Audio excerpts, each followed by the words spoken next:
We're going to continue with, does Jesus associate with the disinherited?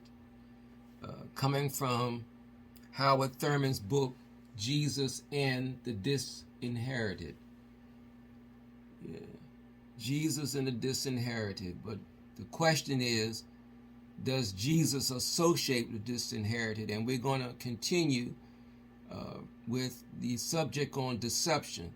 The question of deception is not academic, but profoundly ethical and spiritual, going to the very heart of all human relations. For it raises the issue of honesty, integrity, and the consequences thereof over against the duplicity and the deception and the attendant consequences. Does the fact that a particular cause of action jeopardizes a man's life relieve him of the necessity for following that course of action? Are there circumstances under which the ethical question is irrelevant? I would say no, beside the point. If so, where does one draw the line? Is there a fine distinction between literal honesty and honesty in the spirit and intent? Or is truth-telling largely a matter of timing? Are there times when to tell the truth is to be false, to tell the truth that is in you? These questions and many related ones will not be downed. For the disinherited, they have to do with the very heart of survival. It may be argued, according to Thurman, that a man who places so high a price upon physical existence and survival that he is willing to perjure his own soul has a false or at least an inadequate sense of values. What shall a man give in exchange for his own soul?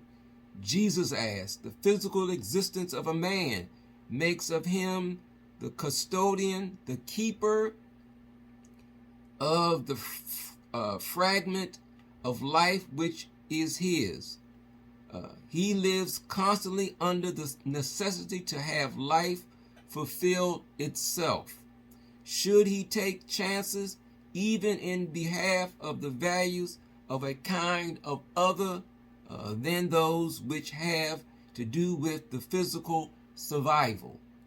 With reference to the question of deception, the disinherited are faced with three basic alternatives. The first alternative is to accept the apparent fact that one situation being what it is, there is no sensible choice offered. I don't believe that to be correct. The individual is disadvantaged because he is not a member of the party in power, the dominant controlling group. His word has no value anyway. In any contest, he is defeated before he starts.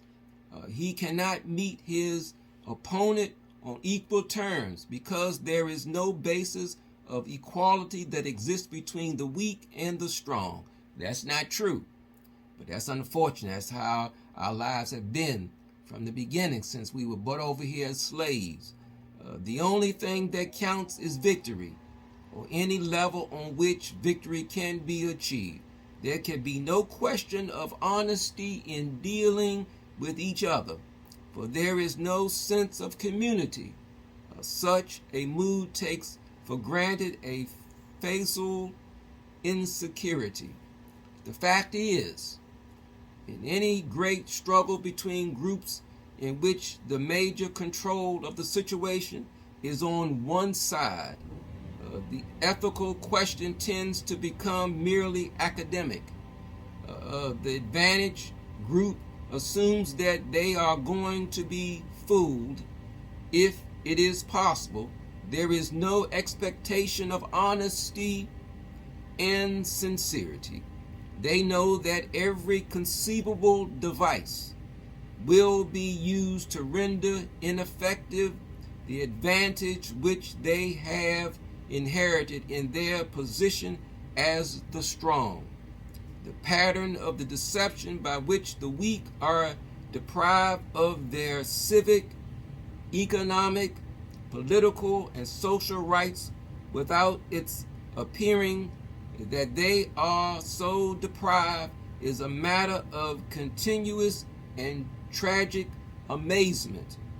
The pattern of deception by which the weak circumvent the strong and manage to secure some of their political, economic, and social rights is a matter of continuous degradation.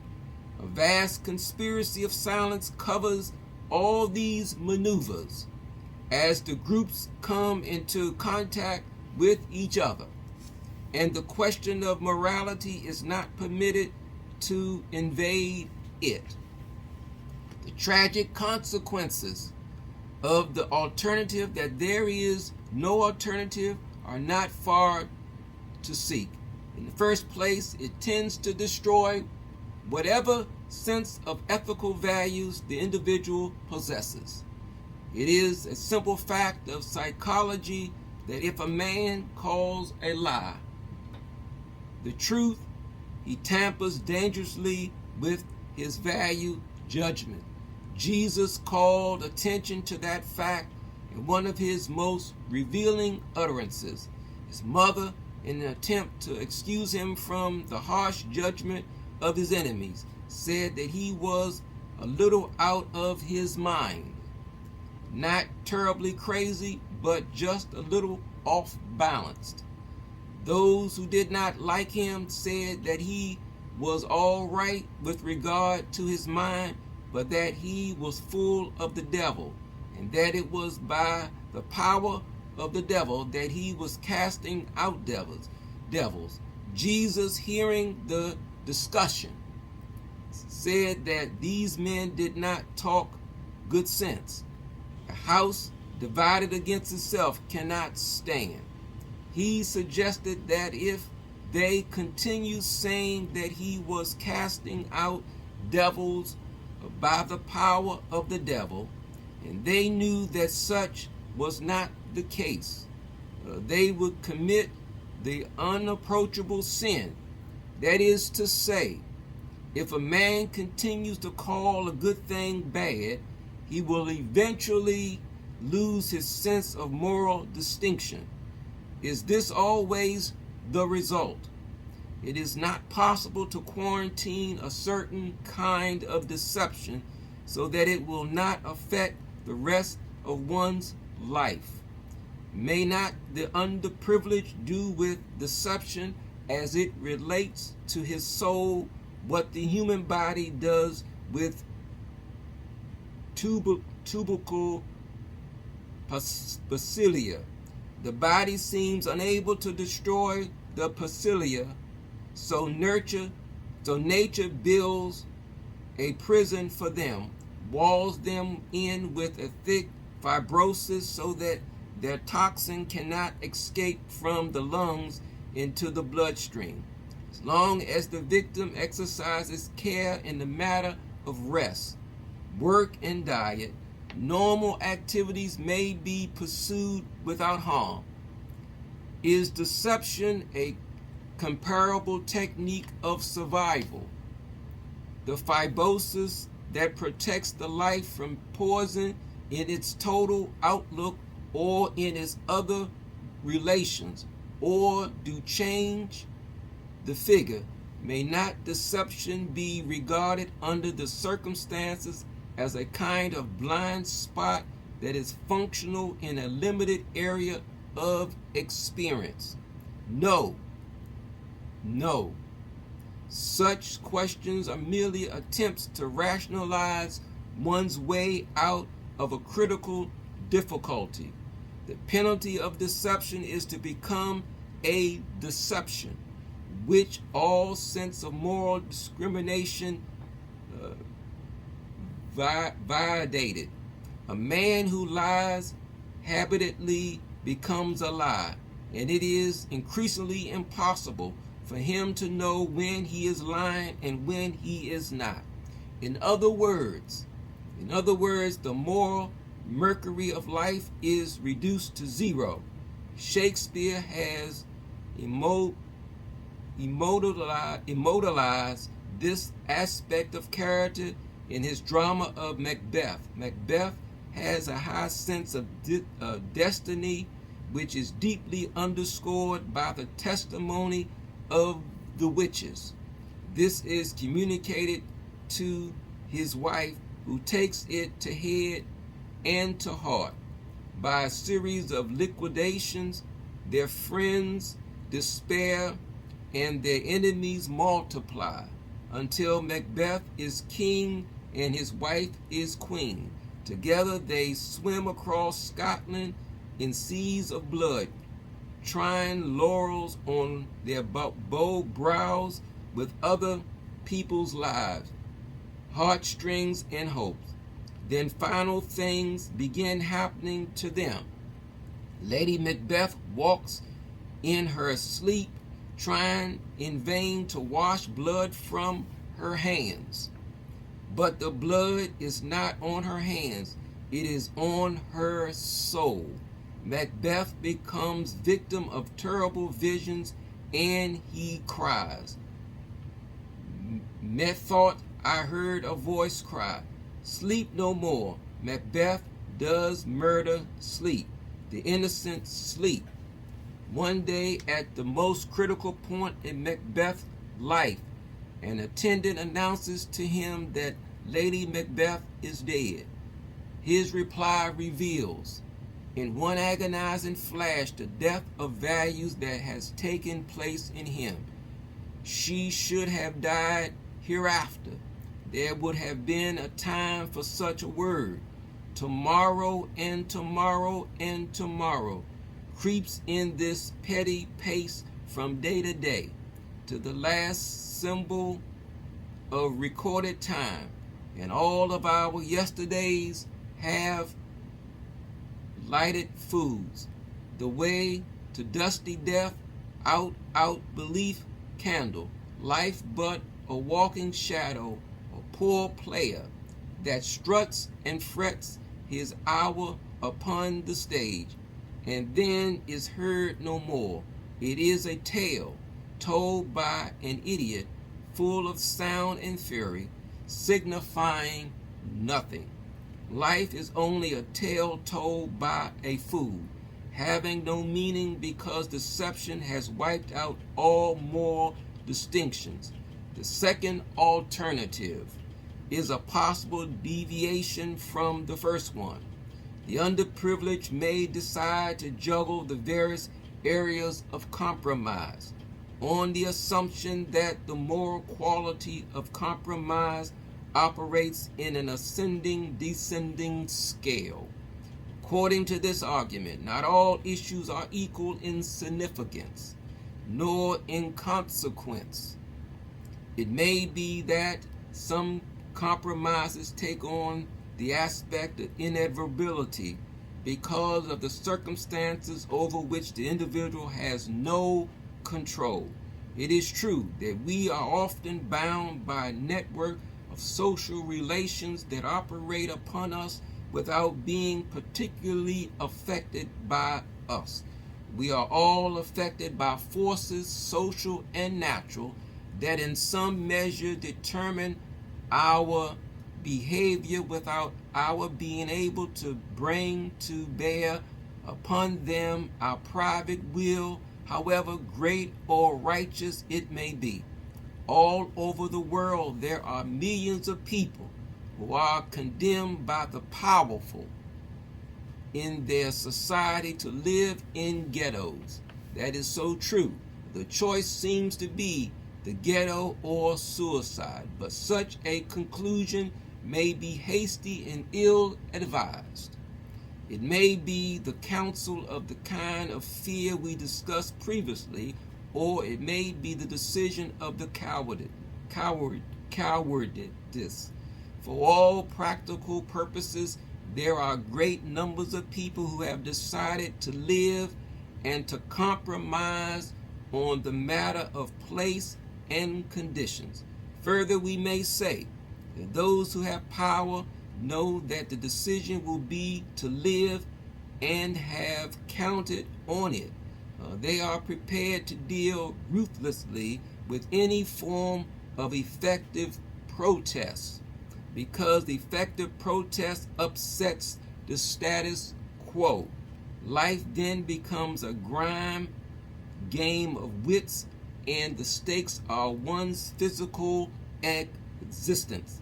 The term compromise then takes on a very special and highly differentiated meaning. It is less positive than ordinary deception, which may be regarded as deliberate strategy, and it is in fact a strategy to keep the disinherited bound.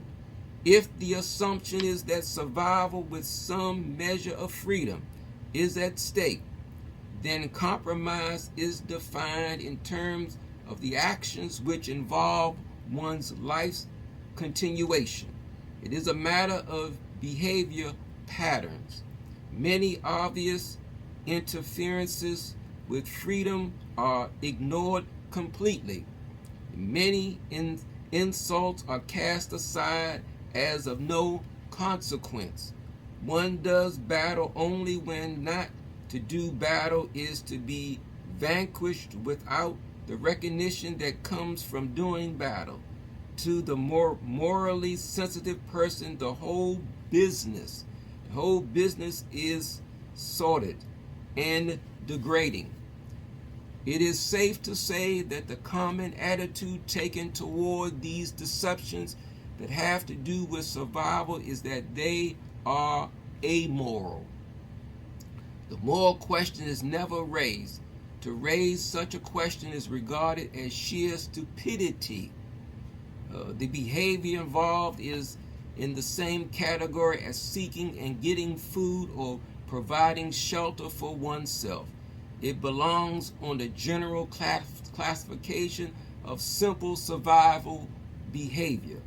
Obviously, this is the reason why it is so difficult to make a moral appeal, either to the dominant group or the disinherited, in order to bring about a change in the basic relation between them, for better or for worse. According to this aspect of our analysis, there is no point at which mere moral appeal makes sense. Whatever moral sensitiveness to the situation was present at some stage in the life of the individual has long since been atrophied due to betrayal, suffering, or frustration. This alternative then must be discussed from the point of view of the observer rather than that of the victim. The rank and file of the oppressed do not formally raise the question involved in their behavior. Specifically, the accountability of religion is restricted to those areas in which religious considerations commend themselves as being reasonable.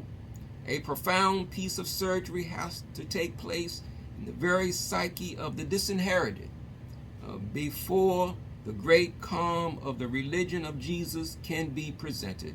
The great stretches of barren places in the soul must be revitalized, yes, for the disinherited, brought to life before they can be challenged. Tremendous skill and power must be exercised to show to the disinherited the awful results of the role of negative deception.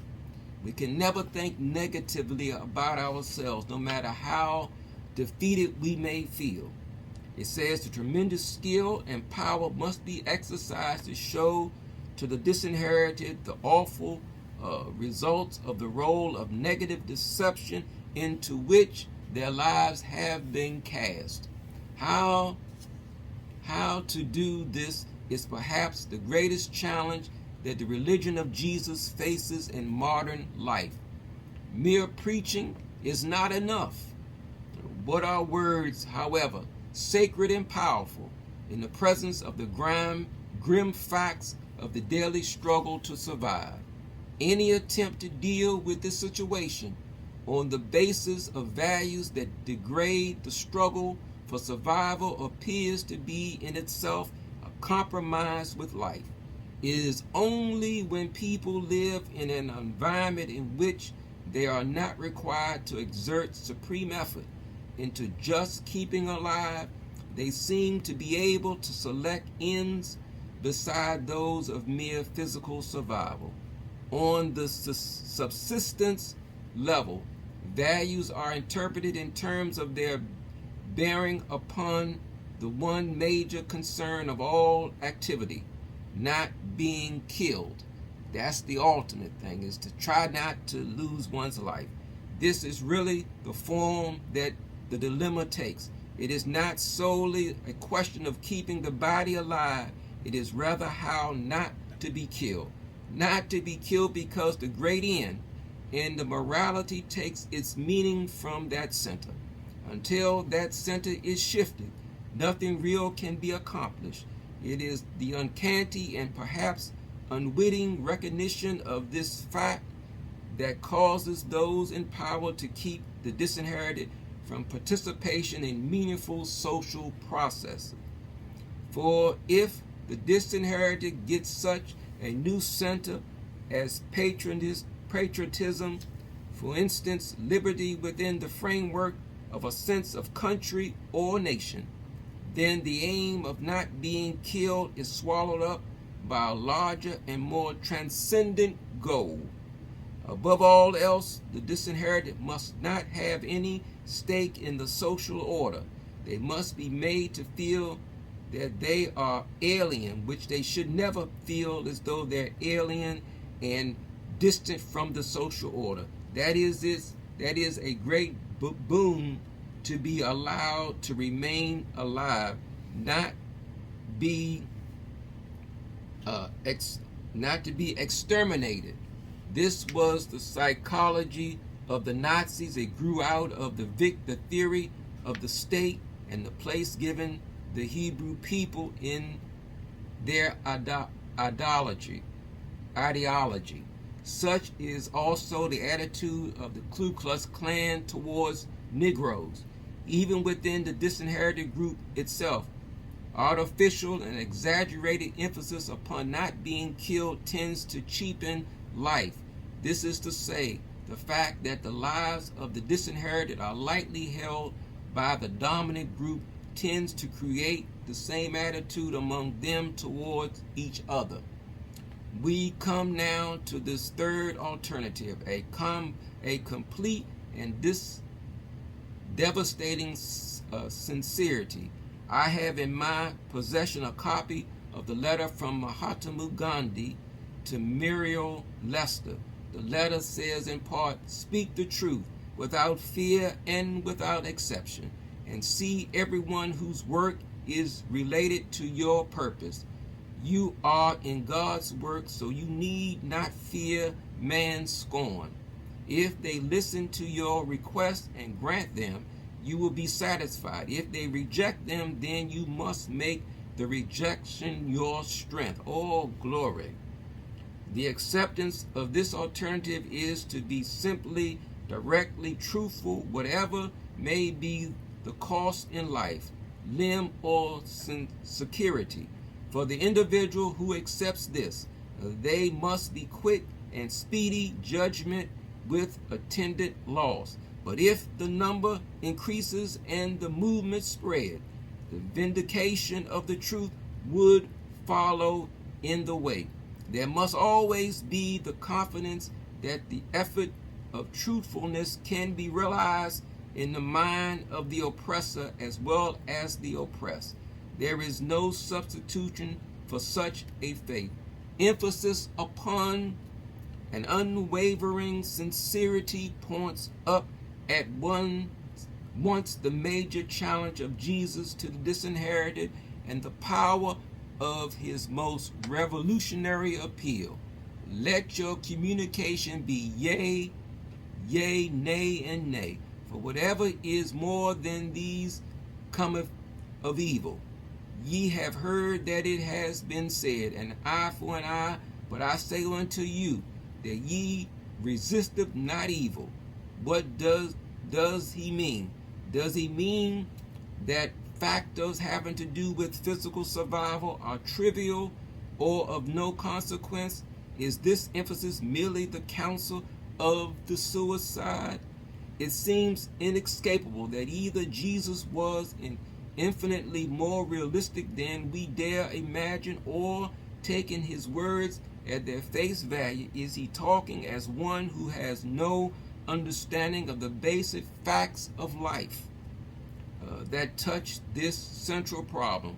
From our analysis of the life of Jesus, it seems clear that it was from within the framework of great social pressures upon him and his group that he taught and lived to the very end. It is reasonable to assume then that he speaks out of an understanding that his words cannot be lightly disregarded, however devastating they may seem.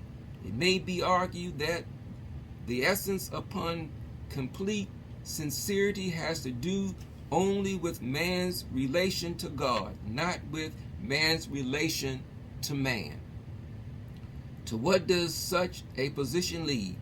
Unwavering sincerity says that man should always recognize the fact that he lives always in the presence of God, always under the divine scrutiny, and that there is no really significant living for man, whatever may be his status, until he has turned and faced the divine scrutiny. Here all men stand stripped to the literal substance of themselves, without disguise, without pretension, without seeming whatsoever. No man can fool God. From him nothing is hidden. We're going to stop right there, and we will pick up later in the next presentation.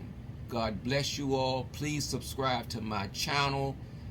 Please seek us out on all social media platforms. Reverend Anthony Owens Ministries. God bless you all. I look forward to chatting with you later and speaking with you later. God bless. Thank you so much for viewing our ministry video on my website by way of YouTube. Please join us every Saturday at 7:30 p.m. where we will tackle questions concerning life in general from a Christian point of view. Please follow us on all social media platforms. Facebook, I have a Facebook group under Reverend Anthony Owens Ministries, and same on Twitter as well as Instagram. You can find us. You also can go to my website, Reverend Anthony Owens.info for info, and you will see information pertaining to our ministry. I pray that you will share my ministry website with your friends, your enemies, and your foes. We are answering questions that many of us have concerning life from a Christian point of view. I thank you for joining us. We will be here every Saturday at 7:30 p.m. To dialogue. I'll be chatting online, and so I pray that you will join us. Thank you so much for watching our ministry video, and may God bless you, and I look forward to seeing you next time. God bless.